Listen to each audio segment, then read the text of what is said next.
Aos 16 anos, Jesus me pegou, me alcançou. Eu achei que eu era o bambambam, que eu entendia de tudo. E daqui a pouco, abriu-se os olhos, eu entendi o quão miserável, o quão terrível eu era, o quanto eu precisava da graça. Primeiro eu precisava da misericórdia dele, para ele não dar aquilo que eu merecia. E que eu precisava da graça para receber aquilo que eu não merecia. E aí, então, meu coração foi aberto por ele, ele fez morada, muita coisa passou a ter significado. E aí eu deixei de ter medo do passado e tanto medo do futuro. E até lá, tem uma caminhada aí de aprendizado, cada dia mais eu aprendo de Jesus. E uma das coisas que fez com que eu aprendesse muito sobre Jesus foi que naquela época da minha infância, da minha adolescência, existia muitos filmes sobre Jesus. Eu gostava muito de filmes históricos, épicos, então, sobre o Império Romano, aquelas batalhas, assim, eu sempre gostei, até hoje eu gosto. Mas havia muitos filmes sobre a vida de Jesus.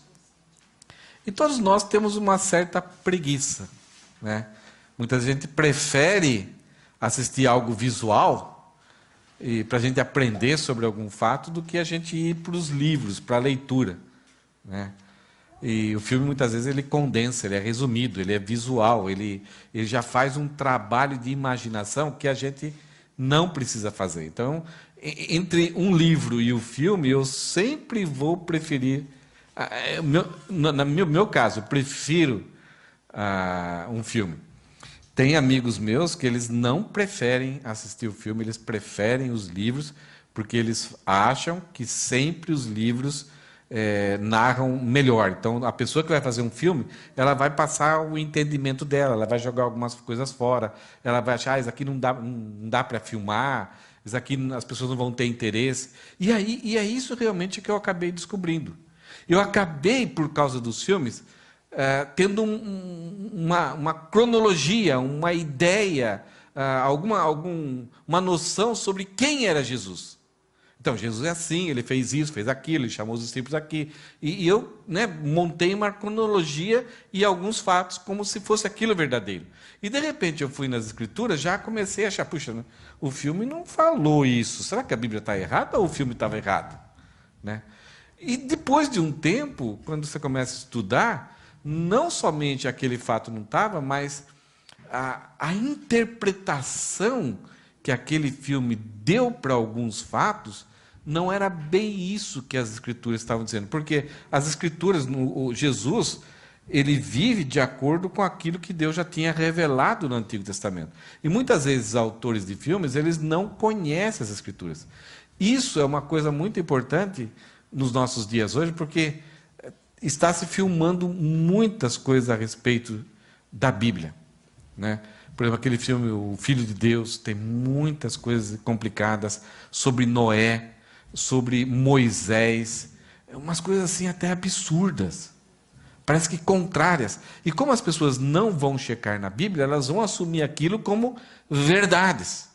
E uma das coisas que eu assim ficava um pouco incomodado na minha época de adolescência, de juventude, por que lá no Brasil a gente celebrava o Natal assim de roupa, de camiseta, de roupa bem leve, sendo que todas as coisas, as músicas,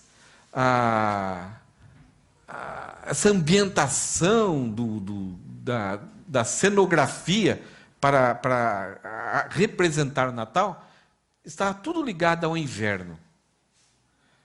Parecia que não batia. A gente dramatizava algo que era invernoso num momento em que a gente estava vivendo o calor.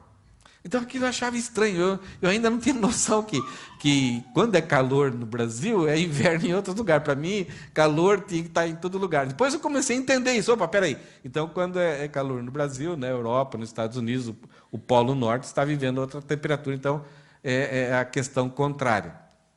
Aqui no Japão eu comecei, então,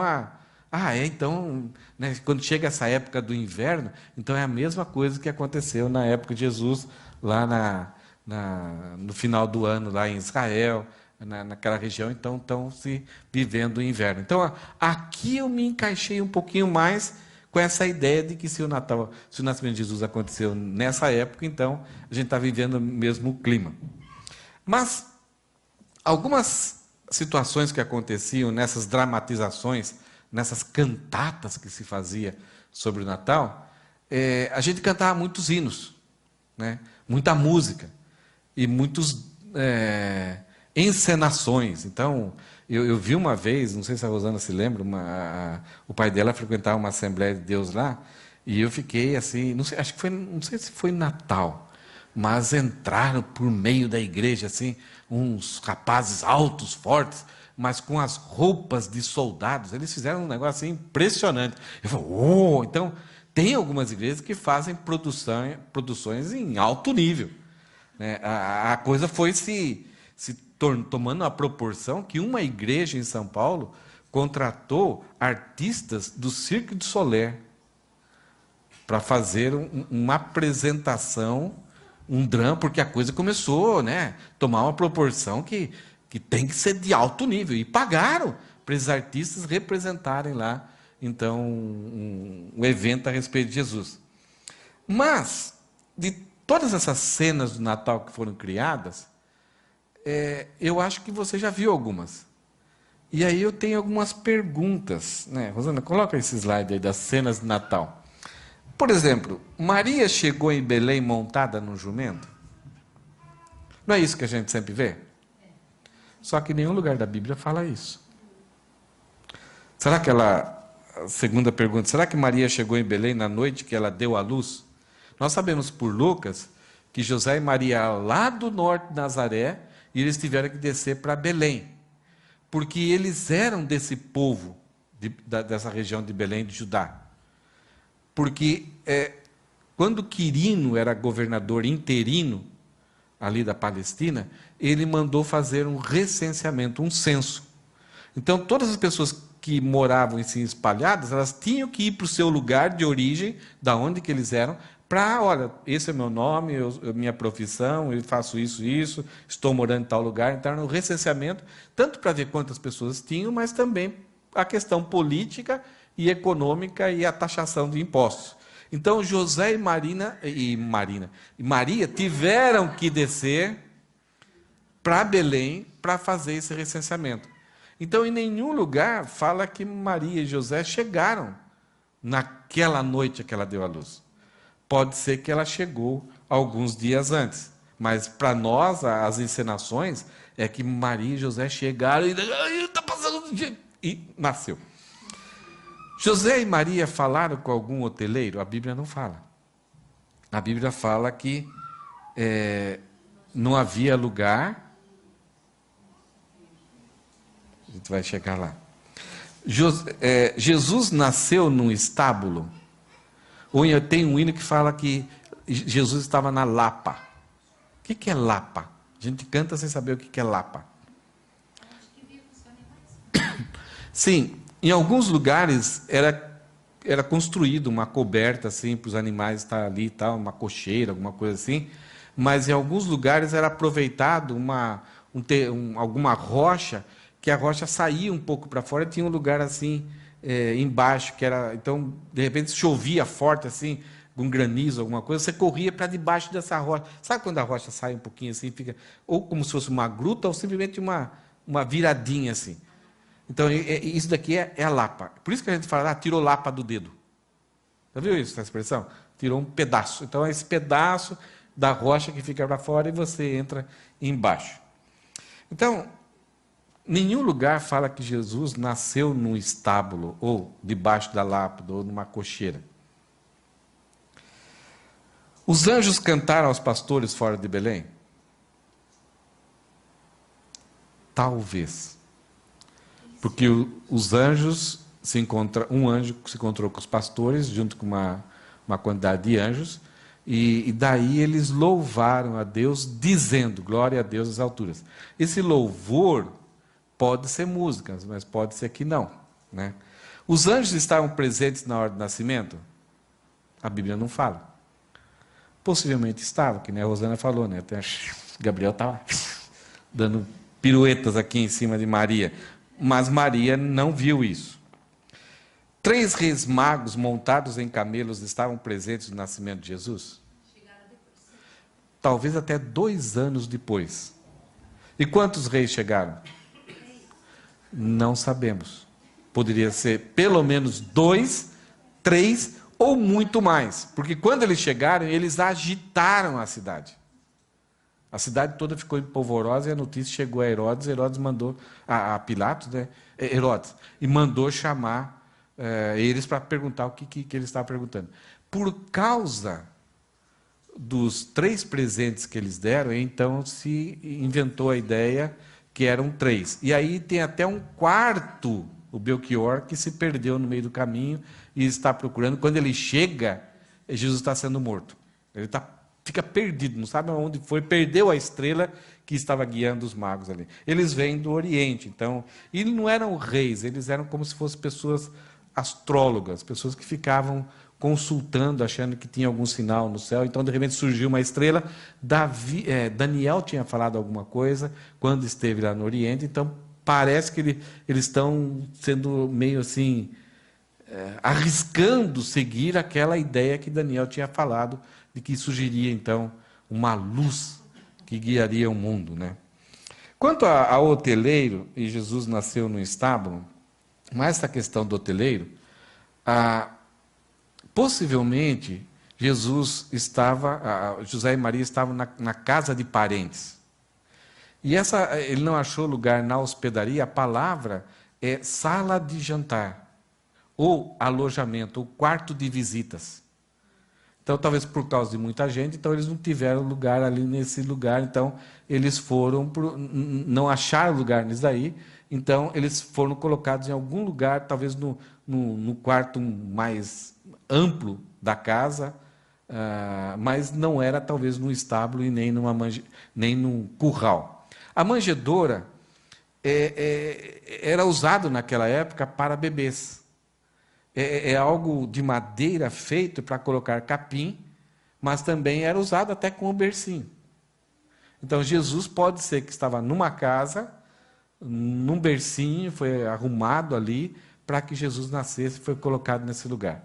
Então, aquela cena de animais bufando, esquentando Jesus, e ele no meio de toda aquela coisa que a vaca produz, assim, mosquito. Pode ser que não, porque o judeu tinha muito cuidado com a higienização. Então, isso daí foi inventado, colocado nas músicas e as coisas foram acrescentadas. Então, é só para a gente não ter... o nascimento de Jesus foi assim. A Bíblia não fala. E também não é, muitas vezes, do jeito que as pessoas colocaram. Mas, isso daí são as encenações que as pessoas acabaram criando, que foram derivadas também de algumas coisas que São Francisco de Assis inventou. A gente vai mostrar uma coisinha aqui para vocês. Mas tem algumas coisas que não são absolutamente mentira e verdade, foram criações, imaginações das pessoas, como aquilo que a Rosana falou, de Max Lucado ter pensado como o anjo Gabriel teria pensado, mas é só como se a gente transportasse para Gabriel aquilo que é uma perspectiva muito humana. Porque Gabriel, ele não sabia a hora, o dia, mas muitas coisas ele já sabia, né? Mas a gente transporta as nossas dúvidas para aquilo como se a gente fosse Gabriel. Mas tem algumas coisas que foram invenções malucas e transformam o Natal numa grande mentira. Então, acabam transformando o Natal aquilo que Elisandro falou. Se pergunta, por que estamos no ano 2017? Não sei. As pessoas não sabem. Você vai no Racuim, na loja de Racuim, você vê tanta coisa bonita, bem feita, e você vê quantos enfeites aqui, que muitas vezes no Brasil nós não temos essa qualidade de enfeites natalinos. Mas se pergunta para as pessoas, por que é isso aqui? Por que é estrela? Por que é árvore de Natal? Quantas casas aqui estão enfeitadas com luzinhas, com árvores? Pergunta, por quê? Não sei, é Merry Christmas. É Merry Christmas. Nessa época tem que comprar um Merry Christmas, né? E a primeira coisa uma das coisas que influencia muito, e nós estamos sendo influenciados, tem ali e tem na subida lá, é o dia, não, ainda não, né? É o dia 25 de dezembro. Porque foi colocado, então, a data de nascimento de Jesus em dia 25 de dezembro. No dia 21 de dezembro, era a comemoração do sol, né? Havia o solstício de verão, que de inverno, que era o último dia na Europa, que era o dia 21 de dezembro. E ali, o próximo dia que o sol começava a ser visto, era dia 25 de setembro. Então, Saturno, né, o deus daquela época lá, adorado pelos romanos, pelos pagãos, ele era celebrado, essa festa pagã, nesse dia. Então, o cristianismo da época, mais influenciado, dominado pela Igreja Católica, eles achavam que era muito difícil chegar lá e combater uma celebração pagã. E já que o sol está aparecendo, a luz está aparecendo, puxa, é isso que aconteceu com Jesus. E já que não sabemos o dia que ele nasceu, vamos substituir uma adoração pagã por uma cristã.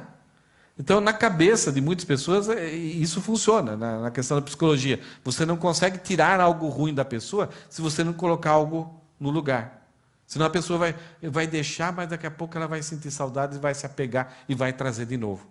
Então, foi assim que começou a usar, então, esse dia 25 de dezembro como celebração do nascimento de Jesus. Possivelmente, Jesus não nasceu nisso. Qual a maior evidência?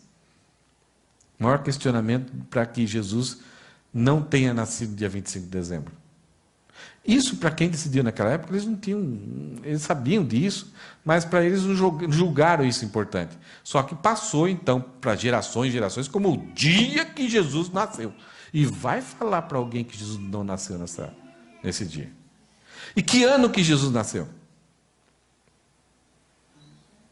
Não.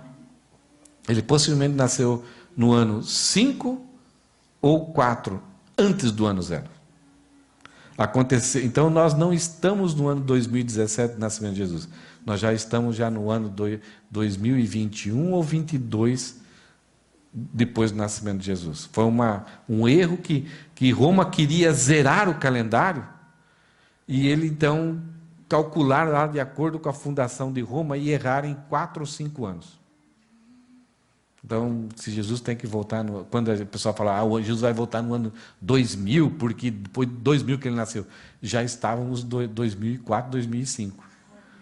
Então já estávamos, se ele tinha que voltar, já teria que voltar. Mas por que Jesus possivelmente não teria nascido no dia 25? Nessa época de dezembro? Muito frio. E os pastores estavam no campo, e nessa época não se leva os rebanhos para o campo à noite. Então, possivelmente, Jesus deve ter nascido lá em março e abril, ou alguns acham, então, para o final de setembro, que é quando acontece a festa dos tabernáculos, onde diz que Deus tabernaculou no nosso meio. Então, seria também um cumprimento dessa ideia de que Deus veio para habitar no nosso meio. E alguns acham também que a volta de Jesus será nessa época também, na época da festa dos tabernáculos. Um outro acréscimo também que foi introduzido, né, nessa questão da celebração do Natal, nessa época do Natal, foi a árvore de Natal. Como nós gostamos dela. Na época, até essa época, as igrejas, elas geralmente plantavam uma árvore ou colocavam uma árvore na frente das igrejas para lembrar-se da queda. Então, penduravam nesses pinheirinhos que duravam mais, eram mais resistentes a frio e qualquer tempestade, eles colocavam maçãs. Então, penduravam maçã para ilustrar, para lembrar que o homem um dia tinha uma oportunidade e tinha uma árvore do conhecimento do bem e do mal, e o homem, então, foi lá e abocanhou, deu uma mordida na maçã. Então, por causa disso que muitas pessoas... o homem mordeu a maçã. Não, a maçã foi algo, mas a Bíblia também não fala se era manga, se era pêssego, se era jaca, não fala. Era o fruto. Né? Também, então, a maçã entrou de culpada nessa história. E aí, então, já que falava da queda, a igreja, não, vamos usar essa árvore para falar da redenção. Então, vamos falar que o pinheiro, como ele é resistente, então, por uma árvore entrou o pecado, por outra árvore, isto é, a cruz, vai entrar a salvação. E vamos, então, no lugar de maçã, começaram a colocar bolas de vidros. Depois veio a introdução do pisca-pisca, dando a ideia de que Jesus é luz do mundo, e aí se tornou uma proporção que não temos mais controle. Depois nós vemos o bom velhinho, né? Já tinha colocado? Não, a árvore, aí o bom velhinho agora, né? Aí o bom velhinho, que hoje em dia nós sabemos, ele mora no Polo Norte, sozinho, tem a Mamãe Noel também, que agora colocaram uma mulher para ele junto. Não sei como ele consegue sobreviver lá no Polo Norte, porque ninguém vive lá no Polo Norte. Ele tem 9 renas, não sei nesse filminho aí quantas renas tem.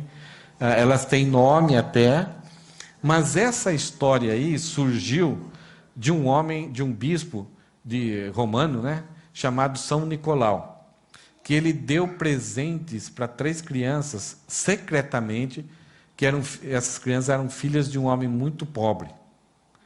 E ele até combateu algumas heresias de um cara chamado Ário. Então diz que ele deu um tapa na... Isso é história, tá? A gente não sabe confirmar. Mas ele deu um tapa no rosto desse homem que tinha algumas heresias. E por causa dessa ideia dele presentear secretamente, então veio a ideia do amigo secreto também, todas essas coisas que vêm por aí. Então começou a se dar o costume de dar secretamente. Então você generosamente, você dá sem saber a quem, tal. E aí surgiu essa história de tem que ser bonzinho, senão ele não dá presente e tal. E até no Canadá, nos Estados Unidos, tem um cara que é adorado, né, que é usado, Campros, parece o nome do personagem, que ele vem punir aquelas crianças que não foram obedientes, que fizeram mal. Não somente Papai Noel não dá o presente, mas esse Campros vem e pune e leva para o inferno essas crianças. Então é um terrorismo assim. E esse São Nicolau ele passou a ser venerado no dia 6 de dezembro. E já que ele é dia 6 de dezembro, então vamos mudar a data, então vamos colocar para o dia 25 de dezembro, então juntou as coisas aí. E a Coca-Cola, em 1931, fez uma campanha, então aí caricaturizou esse São Nicolau, então vários países já tinham esse Papa Noel, Papa Nicolau, uma coisa assim. Lá nos Estados Unidos, Santa Claus. E aí um caricaturista, né, fez uma campanha para a Coca-Cola, então moldou a figura assim, de um velhinho barbudo, com gorro de frio, com a sua roupa de frio, que fumava e que dava presentes. Né? Então, o cachimbão dele assim. E aí colocou a cor nessa roupa dele, as cores da Coca-Cola, né? Ali, ó, o bicho como é feio, né? Hoje não pegaria. Então, ao longo do tempo, foi então mudando um pouquinho para que ele fosse um pouco mais aceitável. E com toda essa pança, então ele dá presente secretamente, descendo pela chaminé. Esse é o maior milagre ainda, né? E coloca nas meias. Então, muita coisa foi acrescentando a respeito do Papai Noel. E ele acabou assumindo o papel principal, então, dessa ideia do final no ano 25 de dezembro. Aí, em 1223, por ali, você já conhece o São Francisco, né, o Santo São Francisco, irmão Sol, irmã Lua, era tão bonzinho, inocente, era muito, assim, parecia um... Ai, meu Deus, né? Mas ele era um homem muito bom, ele gostava, ele era meio inocentão, assim, ele queria fazer o bem, queria anunciar a bondade de Deus para todas as pessoas, tal.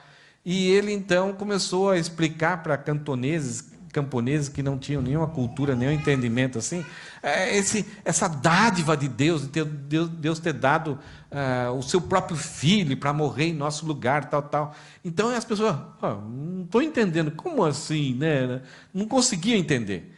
Então ele começou a fazer coisas de bonecos assim, tal, e começou a montar num lugar coisas, né? Então uma vaquinha, uma ovelhinha, um bercinho de palha. Então na cabeça dele ele começou então a entender que Jesus devia ter nascido ou numa gruta ou num curral. Então, por causa dessa imaginação dele, é que todo mundo adotou, então, algumas ideias a respeito do nascimento de Jesus. Então, ele pega Jesus no colo, assim, quando ele pega Jesus no colo, Jesus dá um sorriso para ele.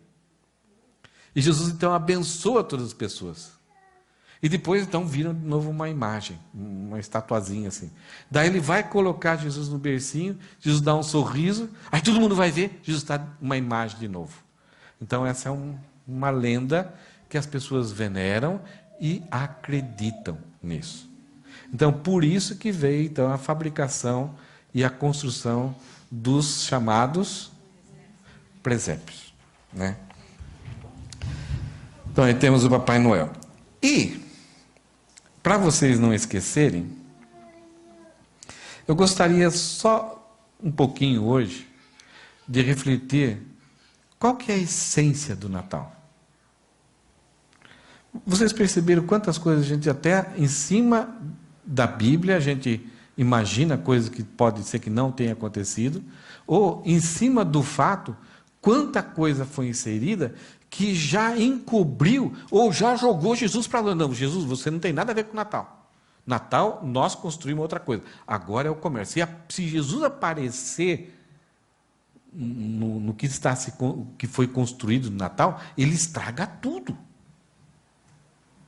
Então não pode.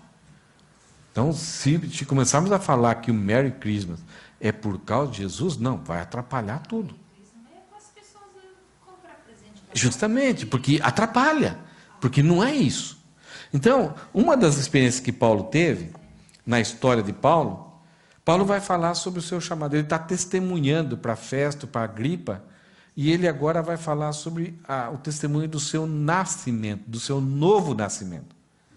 E através de 3 versículos, nós vamos ver o real sentido do Natal, o propósito do Natal. É um pouco daquilo que várias vezes a Rosana falou, algumas frases, dessa ideia de Deus ter enviado Jesus para nós, para a humanidade. Para quê? E Paulo vai testemunhar que o Natal aconteceu na vida dele. E nós vamos ver que esse Natal apresentado por Paulo é o real, é o verdadeiro, e aconteceu também na sua vida. E vamos ver então as razões, os efeitos, os propósitos, o objetivo. Então, juntamente com o Natal, nós vamos, de Paulo, a gente vai encontrar algumas coisas. A primeira coisa que a gente encontra na palavra de Paulo, no capítulo 26, versículo 16, é que o Natal é revelação e chamado. A vinda de Jesus Cristo, a encarnação de Jesus Cristo, ela revelou, ela trouxe para nós uma grande luz. Isaías fala, nas trevas brilhou-se grande luz. Isto é entendimento. Nós estávamos desviados, nós estávamos cegos. E o próprio Jesus, Paulo vai falar desse encontro que ele teve, é a terceira vez que ele fala disso, e nesse relatório que Paulo vai falar, ele vai acrescentar várias coisas, e Paulo vai falar que Jesus falou o seguinte para ele. Paulo, depois que ele estava indo para Damasco, brilhou uma grande luz, ele caiu por terra, então a gente não sabe se ele... A gente fala, ele caiu do cavalo, mas não sabe, a Bíblia também não fala se ele estava no cavalo ou não. Fala que ele caiu por terra. Ou ele estava a pé, ou pode ser que em cavalo, mas a Bíblia não fala. Mas a gente acrescenta esse detalhe, que a Bíblia não relata. Mas quando Paulo caiu por terra, já ouviu uma voz em aramaico, então Jesus falando na sua própria língua, e aí Jesus fala para ele, agora Paulo, levante-se.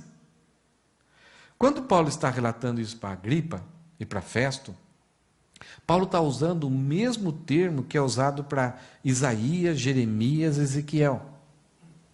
É um termo de comissionamento.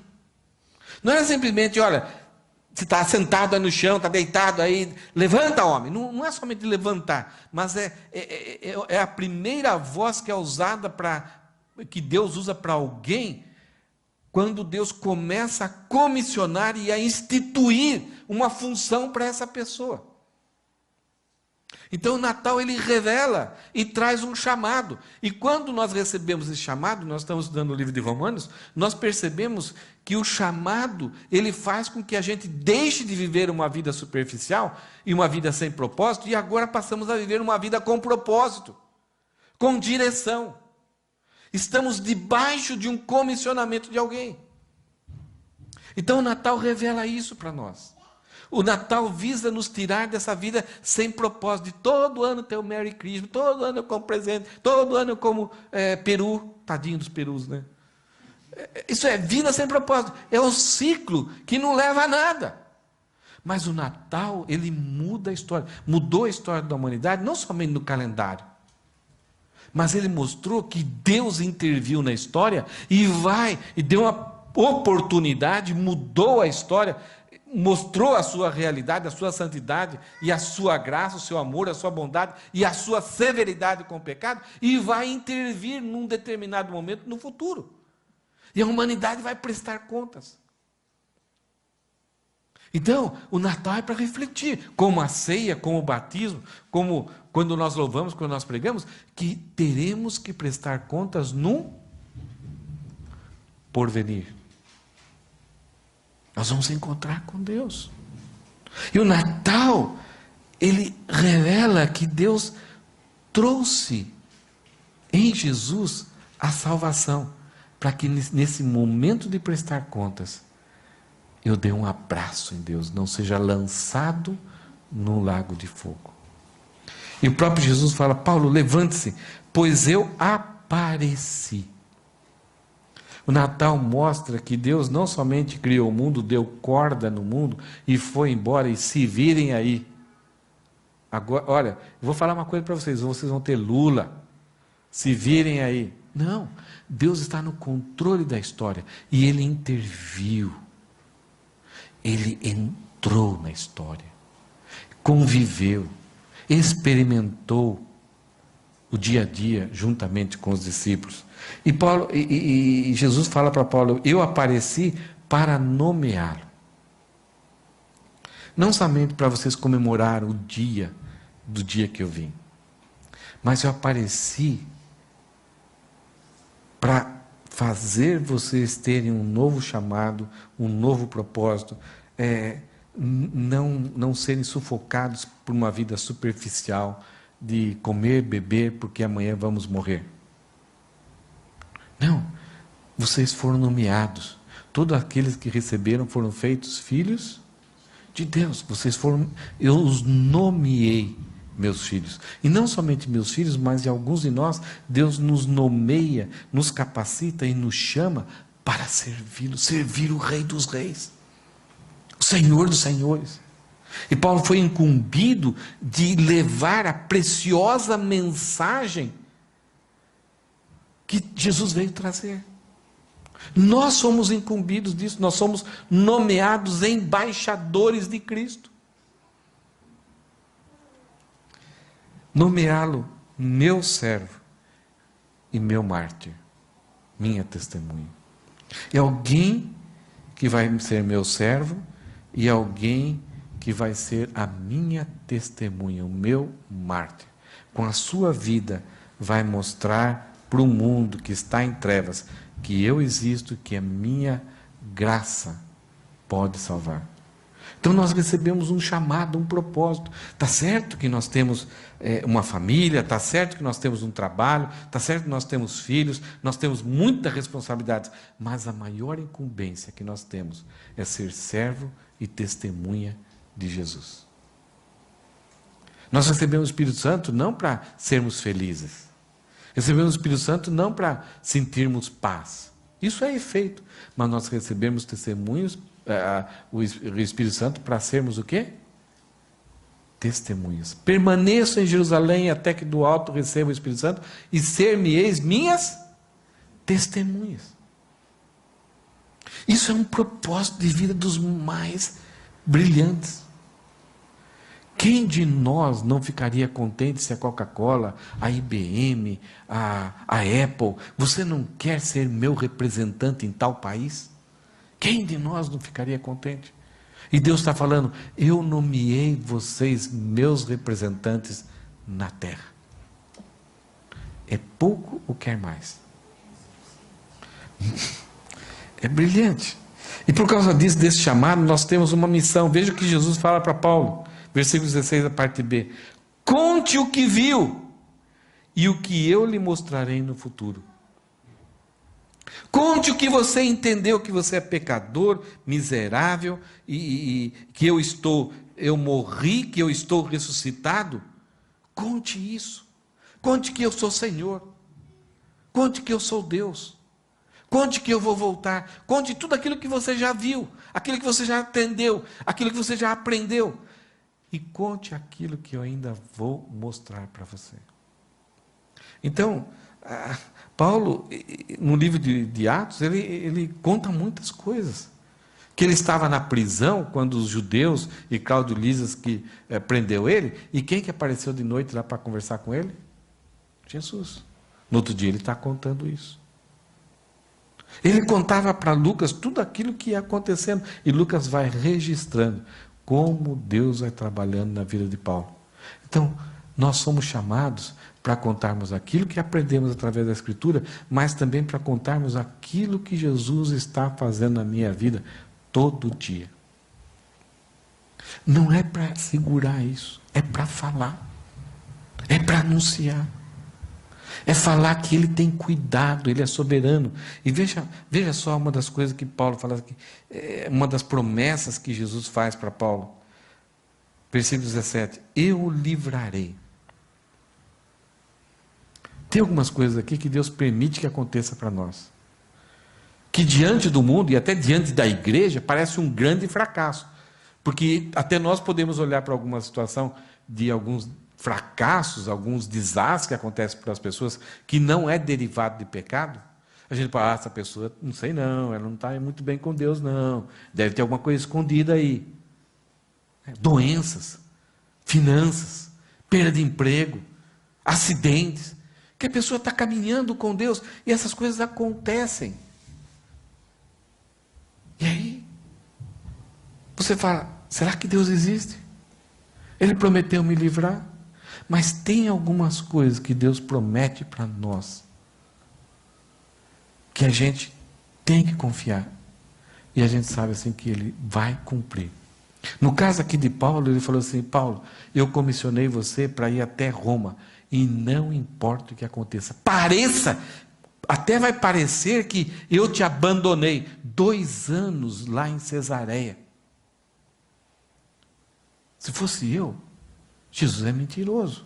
Mas Paulo estava ali escrevendo, elaborando seus pensamentos, idealizando suas epístolas, porque ele sabia que Jesus estava com ele. O comissionamento, o convite, a ordem que Jesus deu para Paulo, fale, você vai falar em Roma. Paulo falava assim, ninguém pode impedir isso. Não é Cláudio Lisas, não é Ananias, não é Tértulo, não é Félix, não é Pórcio Festo, não é Agripa e Berenice, ninguém vai impedir isso. Então tem algumas coisas que a gente pode ter certeza. Se Deus quer fazer na nossa vida, Ele vai fazer, ninguém vai impedir isso. E uma das coisas principais que Ele promete, que é garantia, é que Ele vai nos arrebatar. E se nós não vivermos até o arrebatamento, nós vamos ser ressuscitados. Não duvide disso. Agora, cuidado quando você estiver passando por alguma situação e Deus está permitindo que aquilo aconteça. Alguém fala assim, não, a sua vitória está garantida. Você vai sair dessa, vai estar melhor. Mas em nenhum lugar Deus prometeu o livramento daquilo lá. Pode ser que até o próprio Deus que está trazendo aquilo. Para fortalecer, para você ter uma experiência, para entender a graça e a bondade e a misericórdia de Deus. E vai em frente. Então, para Paulo, Deus falou assim: ninguém vai impedir de você de proclamar a minha palavra, nem o seu povo e nem os gentios. E isso acabou acontecendo com Paulo. Nenhuma prisão, ele ficou preso, mas ele, mesmo na prisão, a palavra continuava sendo pregada por Paulo. E aí Paulo, o próprio Jesus vai falar que o Natal é um momento de redenção, isto é, de livramento, de libertação.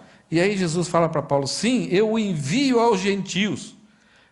Para que surgiu o Natal? Para que Paulo foi comissionado, Paulo foi salvo e vai ser liberto, vai ser protegido dos judeus e protegido dos gentios? Para quê? Porque o Natal tem um propósito. O Natal visa a redenção. Veja o versículo 18 que Jesus fala para Paulo: eu envio você para abrir os olhos deles a fim de que voltem. O Natal é um retorno. O Natal visa abrir os olhos. Mas a humanidade, o que ela faz? Ela inventa tantas coisas, né? Nós vimos que até nós interpretamos alguns textos errados, aquelas cenas de Natal, mas aí inventaram o dia 25 de dezembro, o São Nicolau, o presépio, tantas coisas para encobrir, para empanar aquilo que é o propósito final do Natal, que é trazer de volta o homem. Jesus, ele se encarnou para buscar, para perseguir o homem. Jesus perseguiu Paulo, e até chegou um momento, deu de frente com ele, e disse para Paulo: duro é para ti recalcitrares, isto é, dar murro em ponta de faca, a sua história para aqui e começa tudo de novo aqui. E Jesus dá um chamado para Paulo, como a gente viu. Esse chamado é para abrir os olhos deles a fim de que se voltem. Do quê? Das trevas para a luz. O Natal não simplesmente Jesus veio para nos dar paz, para a gente ver estrelinhas, para ver enfeites. O Natal não é para termos um momento agradável, comermos bem. Não é para isso. Isso acontece, é derivado, é muito bom. Mas o Natal é um transporte das trevas para a luz. Das trevas da cegueira espiritual para entendermos o que é espiritual. Das trevas do conhecimento, da falta de conhecimento para o entendimento correto de quem é Deus. Das trevas da busca, como se fossem pessoas cegas tentando tatear, sem entender e inventando. Deus é assim, Deus é aquilo lá. Tem um monte de Deus, eu entendo como que é. E de repente você vê que Deus é Pai, é Filho, é Espírito Santo. É santo. E tem uma história, tem um plano. Você entender das trevas que você não tem condições nenhuma de chegar até Deus. E agora você entende que somente através da fé, por meio da graça, você tem acesso a Deus. Não somente das trevas para a luz, mas a fim de que voltem do poder de Satanás para Deus. De viver satisfazendo o pai da mentira, para agora satisfazer e glorificar o Deus da verdade. Então é uma mudança muito radical. É uma mudança de status, é uma mudança de incompreensão, é uma mudança total de vida. Natal, segundo o que Jesus Cristo fala para Paulo, é isso. O objetivo do Natal é isso. Versículo B, do capítulo 18, do versículo 18. O Natal é reconciliação. Além de sermos transformados das trevas para a luz, das mãos de Satanás agora para as mãos de Deus, o Natal, ele também é uma dádiva. Ele lembra aquilo que Deus deu. Em primeiro lugar, Deus deu o perdão dos pecados.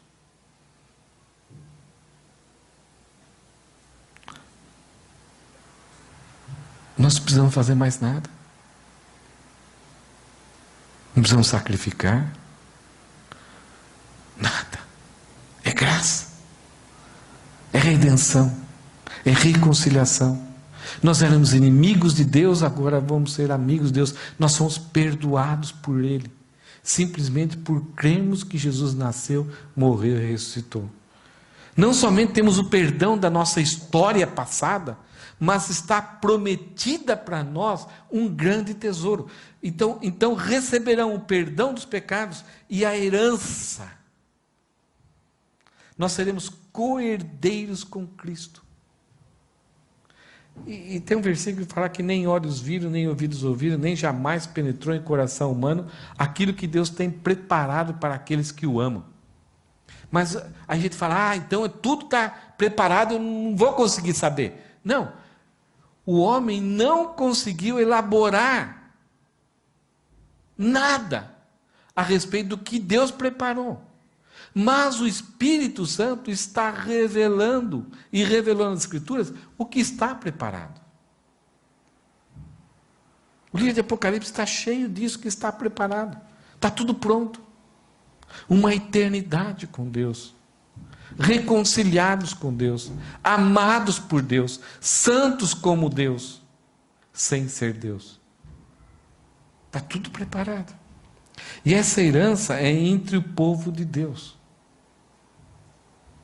A Ana Necosa colocou um versículo, um texto muito interessante essa semana, que eu copiei na hora, bateu em mim, né?